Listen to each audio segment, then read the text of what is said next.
Hello and welcome to Catholic in America. And our topic today is AI a threat to Christianity? Stay tuned. We'll be back.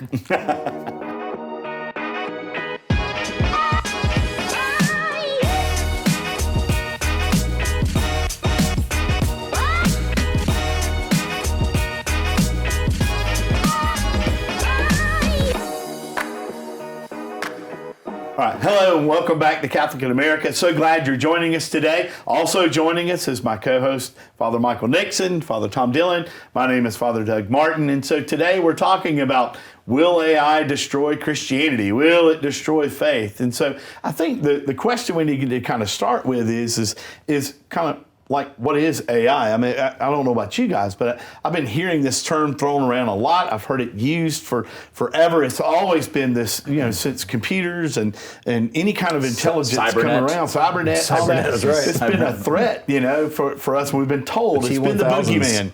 It's been the boogeyman. When is it going to come alive? That's the question you hear all the time. When is it going to come alive? So what exactly do we mean by AI? So obviously artificial intelligence, for those not in the know, is what the acronym is. That's just a deep cut. Yeah. And all of us worked, we work for Elon Musk. We have a side job. Of course. There. Yeah. Can't afford his car, though. I Twitter. Basically, artificial intelligence meaning that something that's capable of making decisions and changes and learning and thinking and being creative and dynamic without someone pulling the strings, without we have, and again, every sci-fi movie kind of gets into that. I think maybe the latest major one, there's iRobot, and I know the Avengers fought Ultron, and that was kind of thing where it's self-conscious and self-creating, which in a sense has been around for a while. There's been things that have kind of lent themselves to this.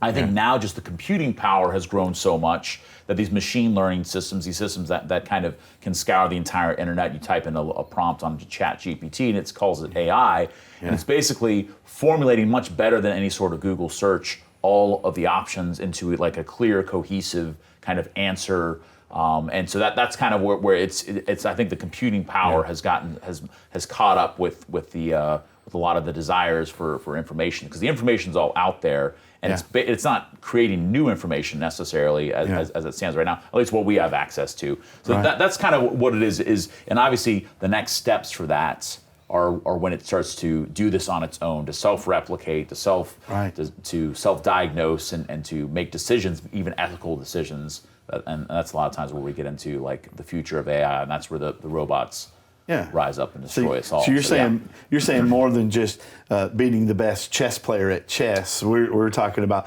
much more than that, where it feels like what we would say it's alive, where it's making those decisions, making a decision, not programmed. Not just making decisions now. Exactly. Are they programmed? In other words, does it have that consciousness? And so I mean, what exactly do we mean by, if we're talking about AI or artificial intelligence has consciousness to it? I mean, is this kind of what we're talking about? Well, and that's also obviously a major question, and a major dynamic within this whole conversation is the question of what is consciousness. Yeah. And that's a philosophical question. It's a religious question. It's a spiritual. I mean, if you want to separate people who don't necessarily adhere to religion, but it's a spiritual question.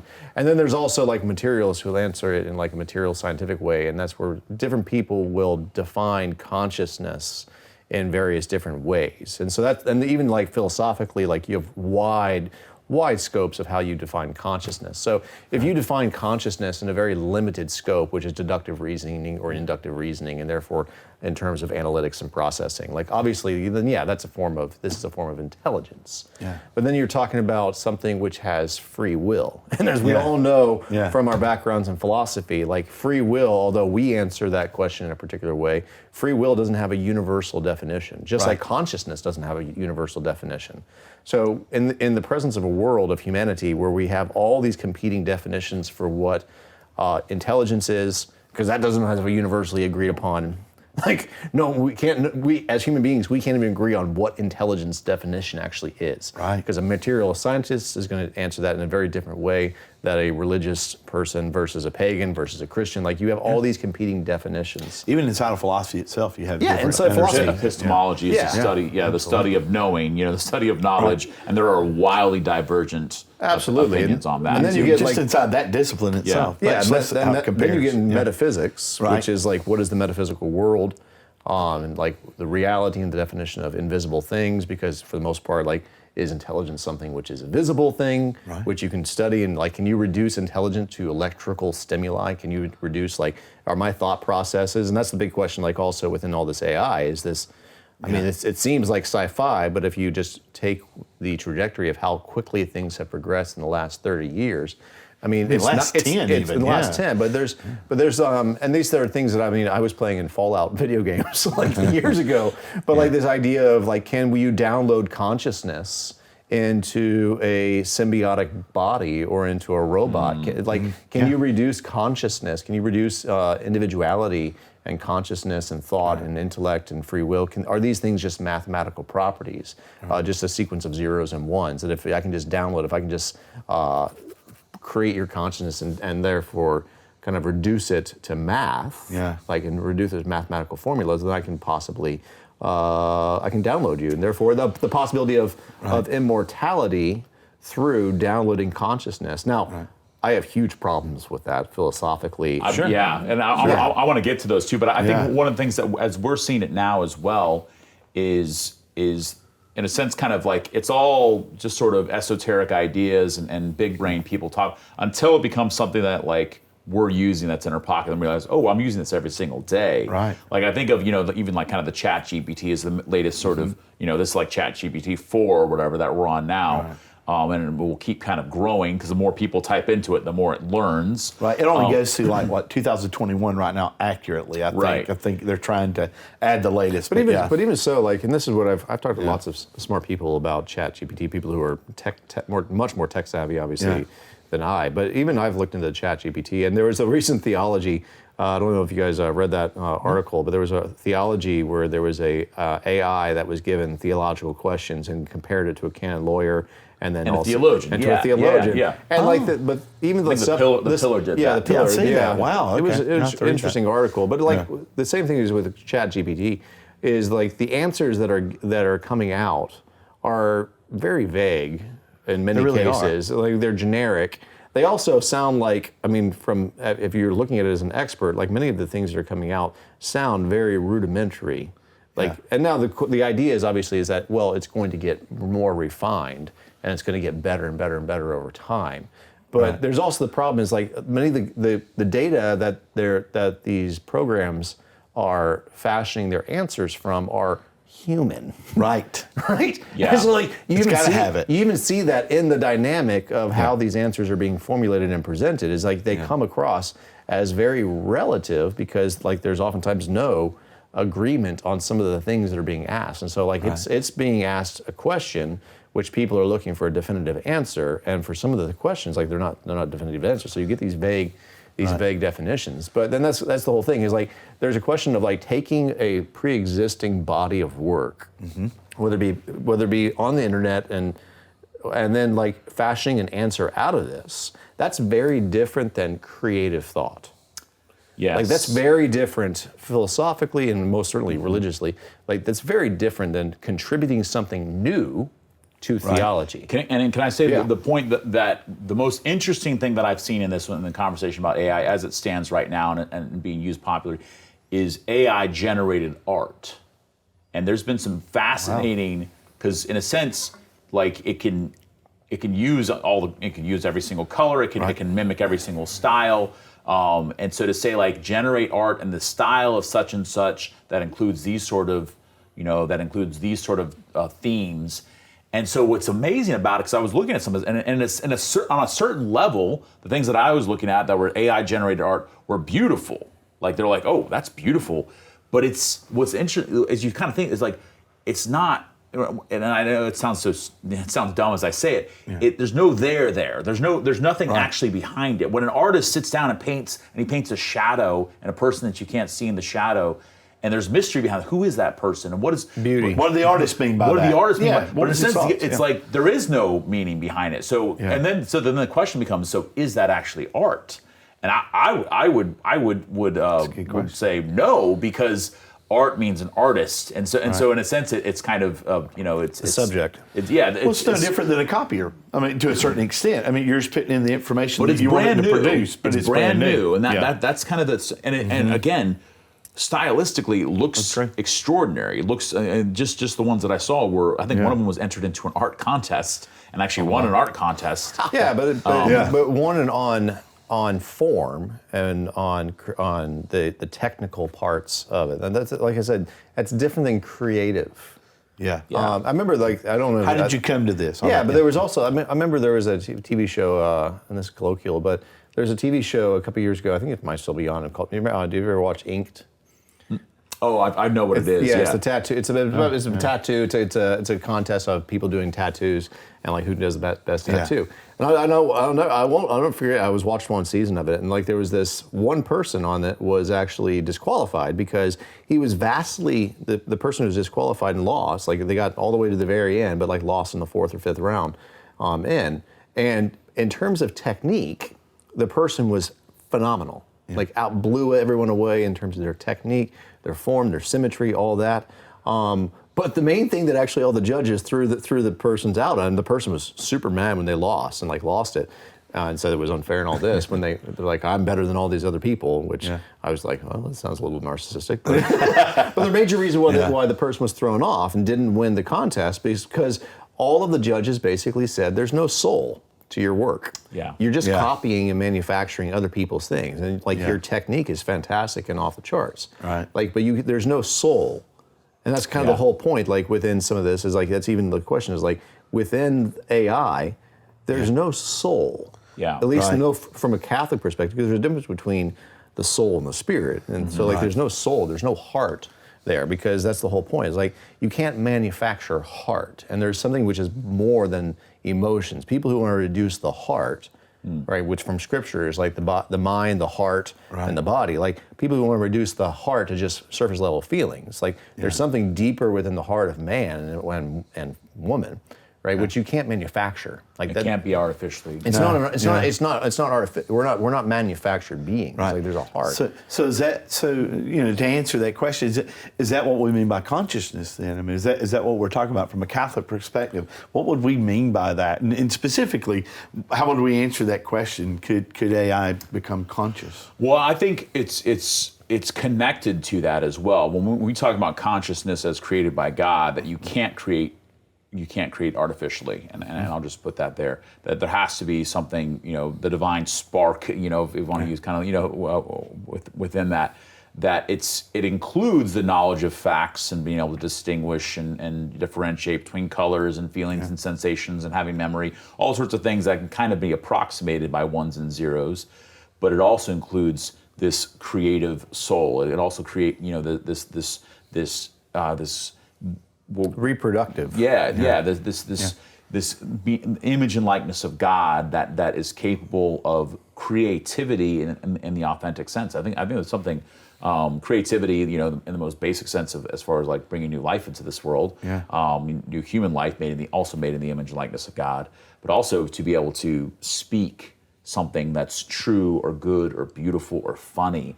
Here's the thing: AI might actually say funny things. But it's never going to know why it's funny.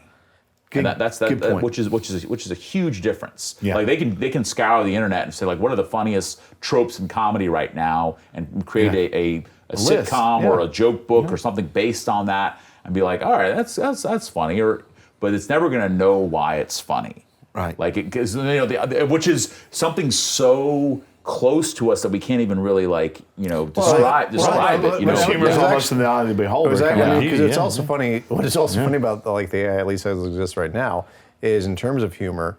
If you ask certain things of AI, it won't respond. It will tell you that's inappropriate, right? But that's part of actually the whole point of like humor. Humor is like walking that fine line of what is appropriate and what is not appropriate, what is socially acceptable and what is not socially acceptable. And like there's that personal dynamic of walking that fine line. So whereas that in terms of just it's the programming of they can program to say, well, we are not going to allow you to answer this particular question over there. But then the question becomes like from the human perspective, well, why not? Yeah, why wouldn't you? It's the old thing of like the hardest you've ever laughed in your entire life is when you're with your siblings in church and you weren't supposed to laugh. Like that's the funniest thing. Yeah.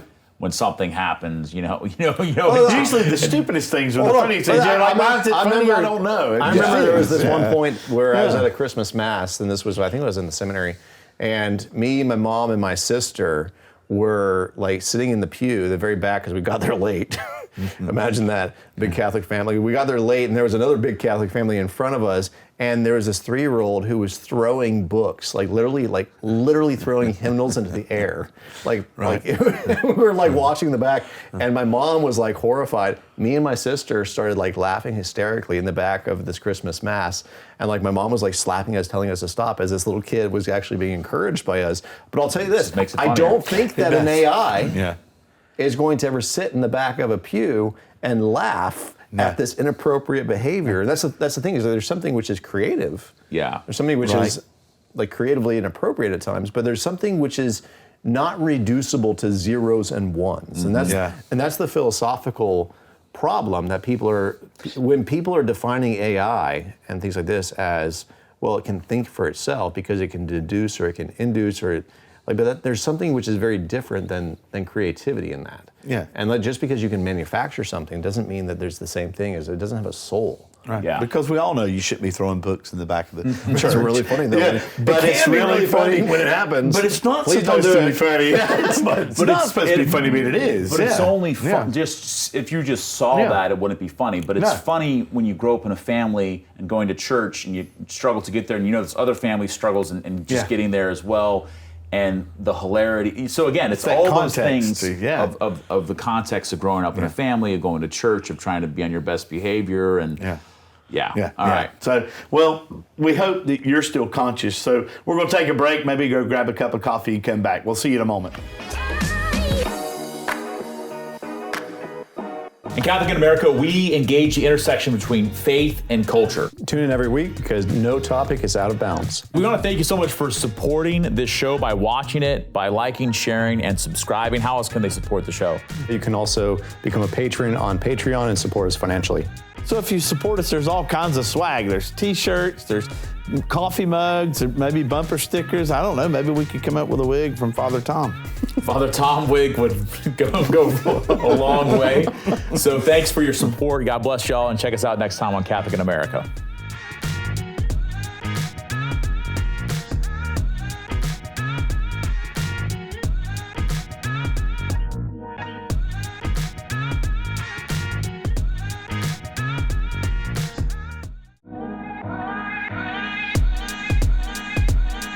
Hello, welcome back to Catholic in America. So if you guys are enjoying this program, we'd love for you to like, to share, to subscribe, tell your friends about it, and let the AI know. Let the AI know that you like this, so they'll give you more of it. This is good stuff. So So we're talking about AI or artificial intelligence, and we were just talking about what it kind of means in context of itself. I mean, what can it do? Does it have certain properties? And now we really want to look at what does it mean for us as Catholics? What does it mean for us as the church? And what could it mean to our faith? Is it going to, I think the first question is it going to disprove God? I mean, that's something that is being passed around and said and saying, we really don't need God if we have AI. Maybe y'all can help me understand why someone would say that. I'm not really for sure I understand that. But is it going to disprove God or specifically our need for him? Well, I think, it gets into the aspect of is this actually this self-sustaining life? Are we creating life? It kind of goes back to Frankenstein, Mary Shelley's thing, which in some ways maybe is one of the first sort of treatments of this, of can science create something that approximates life, and it becomes this, Frankenstein's monster becomes this sort of horrific reality that ends up it always destroys the creator, by the way. But also recognizing that in Frankenstein, Dr. Frankenstein is the monster.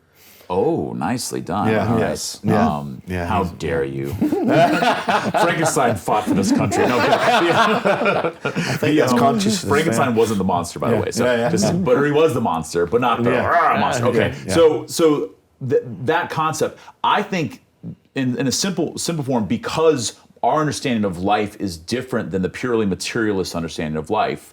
That is purely accidents of the cosmos, cosmic sludge that's going through a purely evolutionary growth pattern to be, the fact that we're walking, talking, and we have inside in a building with air conditioning, like all those things.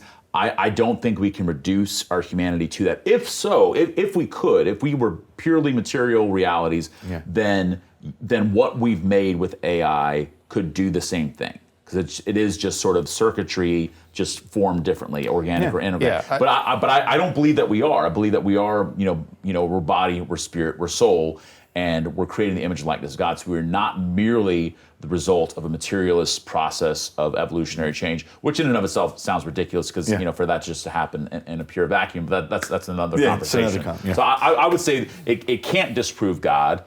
It can basically give us more information for how to attack other people, and can diminish man. And that to me is a more interesting question. How is it diminish our humanity? I think that the way I'd answer it is that it's only going to further solidify the views of people who've already made up their minds.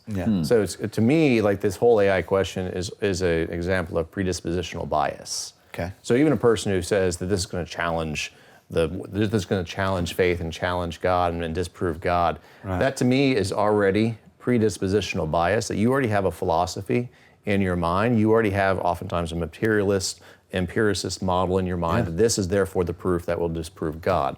It also shows me that you are thinking from a particular philosophical mindset. Right. So the whole point being is that actually what I think might actually happen is that actually when people are confronted with this, it's going to show the limitations of themselves as well as the creation. So it actually might end up inadvertently pointing to that there is something. There has to be something more. There is something greater. So as opposed to actually disproving the existence of God, I think it's going to show possibly the limitations of the creation of human beings. Because there's a certain thing that the yearning of the human spirit and heart is going to exceed whatever can be manufactured. We can't be set. So, but I'm saying, so for me, it's like even the question is couched in a predisposition that I think is already flawed. And so it's going to possibly open up avenues for that. So is it going to be possible to disprove the existence of God? One, that's philosophically no. It's almost to a certain extent like asking the question,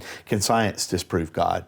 It's a very similar thing because of what we're talking about and how we're talking about it. So, I'm with you on that. Yeah, I'm not for sure. It's almost an absurd question, but for someone who's coming from a materialist background and thinks that we can quantify everything by materialism. Well, and people who may make some sense. Yeah, people who hold a very defined and very qualified.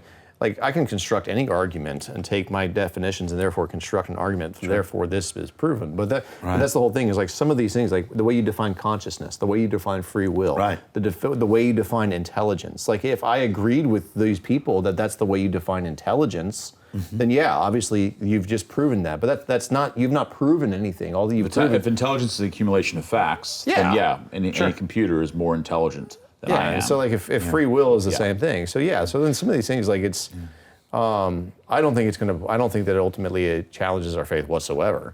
But to say the computer's smarter than me is really still not saying that much. So I mean that's not a very high bar. The computers that existed 20 years ago were smarter than us. That's right. Yeah, well, a while back. Processing, if you reduce things to processing speed, which is one of the ways that even in psychology today, that's one of the reasons why even in psychology people who talk about that, intelligence, one form of way in which we measure intelligence is processing speed. Right? But processing speed, that's such a... It's still not, That's such a crass. It's such a crass and limited way of... And then if you reduce things to processing speed, well, obviously, like computer can do that Sure. because it also don't have to deal with the emotions of how's my mom? My mom's dying, Right, or they don't have to exactly. deal with the emotions Or those of I'm interactions. fighting with my wife, Yeah. or that my parish is collapsing, or that it's not, by the way. But Yeah, it's yeah. like Thank God. they don't have to. Yeah. They don't have to deal with the Yeah. multi-complex existence that is humanity. But I think your question, what you just said was, when you said, how does it affect humanity? And to a certain extent, how does it affect us in the church? The effects it has on that. I think that's an interesting question. It does, and I think that's something we all have to kind of come to grips with because technology affects us. Mm-hmm. It doesn't, I don't think, fundamentally change humanity. We're still, human nature is still the same as it was from 2,000 years ago. Unfortunately. But what does substantially change it is grace, and that's a whole other, Yes. the grace at work in our minds and hearts and souls that saves us and sets us free. But so technology has a tendency, as we've seen, to exacerbate some of the worst aspects of our humanity, or allow us to forego some of the things that have been in place for race or our entire history as a species of that would force us to get better. Things like so I love being able to walk into a room where I can control the heat and temperature. It's very I nice. love that. Especially Living in very Florida, nice. Especially it's in great. Florida. But there's in a sense, nice. there's something that's lost there where I don't have to work towards that, other than have a job and pay electrical bills and stuff. I don't have to get wood and chop it and in a sense there's always a give and take within this. So if I have a tendency towards laziness or a tendency towards letting other people think for me or make decisions for me, or to just find pleasure at these technologies, and AI is with that, reward that already, and I would say maybe not inherently negative, but definitely lazy leaning tendencies that I already have. Do you think So- that's so the you're warning unconscious us of- driving force? Yeah. So you're kind of warning us of Wall-E coming. Right? Yeah. I've thought about that movie quite a bit with AI. Everyone sitting in their fat chairs becoming fat slobs. I think we're heading more towards Wall-E than we are towards Terminator. It's possible we're headed towards Terminator, with Judgment Day and the cybernet destroying everybody, launching all the nukes at once. We're or going to whatever. have a Saturn ring of garbage swirling swirling around. around the So planet. Wall-E, the Pixar movie, is Yeah, basically humans have almost lost the use of their limbs, and they just sort of Yeah, sit they're just on, laying around them, and the laying machines around. move them around. Yeah. and then machines basically do everything for them. Yeah. They're just constantly stimulated, and to me, that becomes a real temptation because in a sense I'm already addicted to my phone. I think most of us probably are, and and that's a slight augmentation using technology of my own thought process. I'm like, oh, what is that thing again? And I can look it up immediately. Right. And I find myself looking up things or going. I'm like, I don't need to know this. Before I just would have had to think and maybe get a book out of a library. Imagine that, to figure something out, to actually search and put a little work into it. Socrates, one of the first Greek philosophers, would have said even that writing. Exactly. Writing, the danger of writing, Or the worst you'd reduces say, intelligence. or the worst you'd say, oh well, Oh well. I don't know, oh well, and it doesn't affect your life. Absolutely. So anyway, Yeah. so recognizing that, which is not inherent necessarily evil or No. bad, to say all technology is bad, but it affects us. It affects me, and that's something that all of us need to be cognizant of. I didn't grow up with a cell phone. None of us did. It kind of came out. It became popular, and the smartphones weren't until college for me, basically, Right. or after college. So I didn't grow up with it, and it's still, I feel that. So how does this affect people who grow up with this being the normal life for them? It's the reality for them. Yeah, Yeah. there's no Yeah. time when it wasn't, and so Right. yeah, it's kind of crazy. And like so that. instead of just sort of all these kids addicted to their phones, I always tell it to the older people, like, oh, kids are addicted to phones. Like, so are you. And so are you. Yeah. I'm sorry, to any older person out here who's like, oh, it's those kids. It's like, you are too. You're just addicted to the Fox News app rather than TikTok, which is, it's all AI's generating all that stuff and helping and knowing what you click on and what your eyeballs go to, and it continues to go. So I mean, do you think that is part of it's either conscious or unconscious? So I think the positive side of the conscious side of it is we do want to make things easier so that we can be more productive. I think that's an American good thing, but also a downfall as well, is that we have to be productive. That's where we find our value as human beings. And so it seems like that consciously we're trying to make things easier, to make things better, but maybe unconsciously we're doing it because we're lazy. Do you think there's a... Yeah, I think that you can say good reasons for wanting to streamline everything. To increase processing speeds, to increase it to where like I don't even have to look at my phone. I got a chip implanted that just lets me know all the information that I need to know. There's always reasons for that, but to me, it starts to touch into not just can we do something, but should we do something? The ethics of it, which is interesting because Elon Musk. This is like almost a decade ago. I remember him in an interview where he talked about that. He basically said, and I didn't really know it at the time what he was talking about, where he said, I'd spoken to all the scientists who are in the AI fields, and I've told them that we need to pause because we need to let the ethics catch up to what we're doing here. Yeah. And he says, but now it's too late. And it was just fascinating to me. I mean, it was like 7 years ago or something, but because then you get into augmenting humans and you get into Neuralink, and you get into these sorts of things as far as mechanical, technological advancements that link to our minds and brains. And it would be really hard to tell someone who suffered a traumatic brain injury to say like, well, no, don't install that chip because we don't know where that chip's going to lead.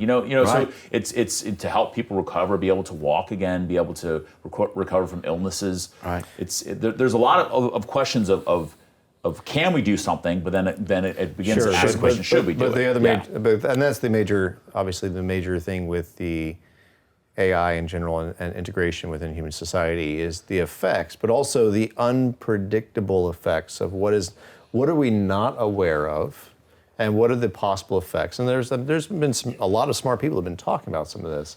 And that's where I think that there's more of a danger, not necessarily to our faith. I don't think there's a danger to our faith whatsoever in terms of AI, and even if you were to create some unshackled AI intelligence, whatever, even if that happens, like that's not going to be a danger to faith, if you understand it, at least from a Catholic perspective. But the ethical quandaries, but also the unforeseen ripple effects, because even within evolutionary theory, and that's another component of what do you mean by evolution? Yeah. And because things are like, well, it's just going to keep evolving, it's just going to keep changing, and it's going to get better and better and better and better. And that the part of evolutionary theory is that there's a notion of that when things change rapidly in evolutionary theory, most of rapid change, what's sometimes called macroevolution, like rapid change is oftentimes not a good thing, it's a destructive mutation. It's a mutation. The mutation causes the death of things. That's why on a microevolution, like small, persistent, gradual changes over time creates a cohesive and likewise a symbiotic relationship with all the different factors. But the problem is, if we change too quickly, one, there's huge ethical quandaries that we're presented with on an individual level as well as a corporate level as a society. But the other thing is like, how does this change world governments? How does this change world societies? How does this change? I mean, one of the things that I heard Elon Musk as well as other people talking about is the new notion of how's this going to change population controls? Yeah. How is this going to change world government in terms of the government actually having to provide a salary to all people, which would change the entire socioeconomic roles of multiple governments. But that's the whole thing. Is like, if you change one thing, it's going to change obviously America, but then America symbiotically is connected to the rest of the world, and this will have a ripple effect. And if you change things too quick, if you have such rapid growth that you're not sustainable, and that's the problems with some of these things. Like that, like everyone's concerned with like the one or two things that this will possibly ricochet into, but there's about 100 different things, and I'm not sure that we've even addressed all the different ways in this could ripple effect throughout the rest of the world. Because this definitely feels like macro. I mean, you think about how many thousands of years humans have been around in the consciousness of it. It sounds great. It sounds great in X-Men, where all of a sudden you develop superpowers. Right.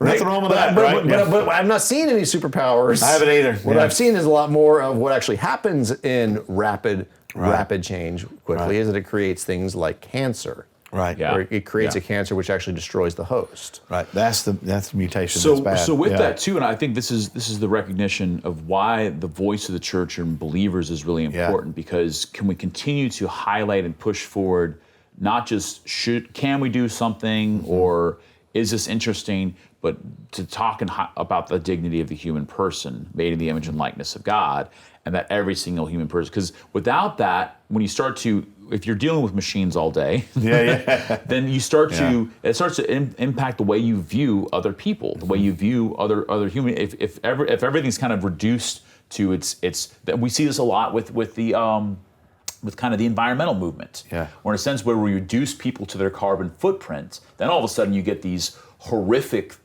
movements in so-called environmentally conscious people and NGOs and governments of reducing population, of the problem is how many kids are being born in Africa, these horrific programs that are being put forward, the Gates Foundation, all these sorts of things, forced sterilizations, encouraging abortions, diminishing family life, all because if the whole point becomes, well, we want a better world. It's like, who's this world for? I don't know. Exactly. That's the question. And who's determining what the word "better" means? That's the other question. Because what one person's, especially as we live in a relativistic society, as one person's definition of better, you might have people across the world in Africa, Asia, or even in our own country who don't agree that that's the definition of better. Yeah. Like, is it a better world to create a more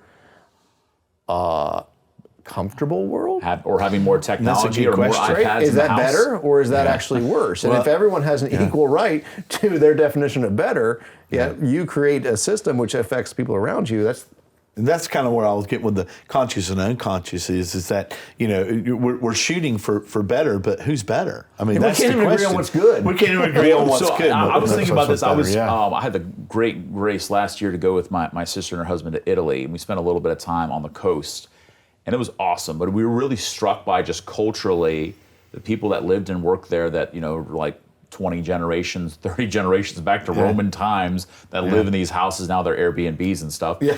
Like, there wasn't really this sort of drive towards, we need to do more. We need to, I need to move out of the house and get a job and go to college and get, it's just like, no, we live here. Our kids live here. Our grandparents live here. Yeah. And like, to me, it's almost sort of like a gut check with my American productivity, mindset that we live in. Not that they were buffoons or country bumpkins. They're awesome. They were, and to me, it was a challenge. To me, it's like, man, how can I live my life a little more like this? They were happy. They were happy too. They lived in a great place as well. Right. I mean, granted. Yeah. If I was eating that pasta every day and living on the Amalfi Coast, I think I'd be happy. Yeah. Happier. But yes. Yeah. So but going back to this whole idea of consciousness and unconsciousness and AI itself, I mean, I've seen it on the internet. I've heard someone ask, does God hear the prayers of a robot? Does God hear the prayers of a robot? I mean, because we're talking about how this intersects with our faith and how it has an effect on our faith. The better question is, do robots pray? I think it's a very valid question. It's not just God hear the prayers of robots, but the better question is, does AI pray? Does AI, because prayer presupposes the acquiescence, the acknowledgement of the one who is praying towards the one who is the greater and higher power. Well, self-actualization to a certain extent. Our friend Father Kevin McEwen, who's worked at the seminary, as a priest of our diocese, but he had proposed a question as kind of the final exam for the seminarians who are getting ready to be ordained priests, to formulate a prayer, like to lead us in a prayer based on, and he gave kind of a situation, a circumstance. And it was kind of a challenging circumstance, the death of a student, you work at a school, you're having an assembly, pray in those circumstances, kind of those parameters. And so it's interesting, and he thought about it after all the guys kind of led the prayer, and they all did great. But he's like, I wonder if, because ChatGPT had just come out, so he entered that prompt into ChatGPT, and it was really good. It was like a good prayer. It was again, it's accumulating prayers from every part of the internet. Yeah. But he could also put in, and use a relevant scripture passage. And it changed the whole prayer and had a relevant scripture passage. Right. So it's fascinating to me, but that prayer only becomes a prayer if a human being looked at it and prayed it and meant it as part of his conversation with God. Because if the robot, even the robot voice, the Siri voice, read that out loud, it's still not a prayer. No, correct. It's words. It doesn't come from the heart. Yeah, so until somebody, and even if somebody said, okay, what does this say here? Dear God, we gather here today for you. And it's not actually, it's just words. Yeah. But once I see that, okay, I'm like, this is what I'm going to speak to God. I'm going to say this out loud, and it has to do with my situation. I'm in a relationship. That's the only way you can pray. You can only pray through a relationship. You can't. Right. And that's it, the relationship. But I'd ask you this, Doug, and also in response, this may be being a little snarky, but does God hear the prayer of an atheist? Yeah, that's a good question. Does God hear the prayer of an atheist? Yes. Yeah. No. Yes. No. Yes. No, tell because me no. for tell God me to why. heir something, it must exist. And if the atheist doesn't pray, Oh, okay. Hey, statistically, 30% of self-professed atheists pray at least once a month. That's not a disparage. I'm not trying to rile the atheists, but I'm saying. But the point being is for there to be something, it must exist. It's got to exist. And so, like, if there's no relationship, if the robot prayed, I'd say that God would hear it. But if the robot doesn't give a prayer, God can't hear something that is not brought into being. And with an atheist, God is in relationship with them, whether or not they acknowledge that relationship, because He still sustains us in being in existence. So anytime you pray, God hears you. You people out there. They're not going to be happy. They might not be happy. So I think as we wind down, a couple of things we can agree on is first of all, AI is not going to disprove God.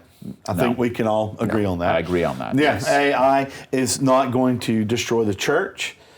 We can. We've been trying. We've been trying to destroy the church, man. Humanity hasn't been able to destroy the church. Bishops and popes can't do it. We can't. AI can't do it. Theologians can't do it. Yeah, that's right. But we can apply it to AI, and that we can use AI if we use it appropriately to actually enhance our spiritual lives, and it can be a good thing. But it's all within that context of what is good. And of course, thank God, the church has defined for us what is good.